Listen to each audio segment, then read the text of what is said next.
Yo creo que sí es como para ponernos a trabajar en el, digamos, resurgimiento, esa es la palabra.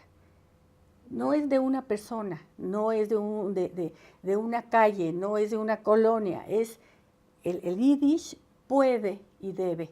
Yo, por ejemplo, mis hijas, que se les tocó todavía las Maiselach, dice, mamá, es que la Lederke-Befeller era una maravilla, venía y nos contaba, y además lo actuaba, y yo quiero más, me decía, ¿no?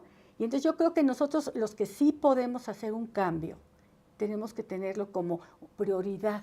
Si lo vemos como algo secundario, nadie va a hacer nada. Si lo vemos como prioridad de vida, como que es la sobrevivencia de la cultura judía a través del idioma, porque es más el Yiddishkeit o es algo que incluye al idioma. Nosotros tenemos que bregar porque haya Yiddishkeit y porque el Yiddish es el instrumento al Yiddishkeit. Entonces, si queremos Yiddische Kinderlach, tenemos que todos, ¿no?, trabajar al respecto. Hay mucho material, incluso las películas en Yiddish que hablan del mundo, de ese mundo.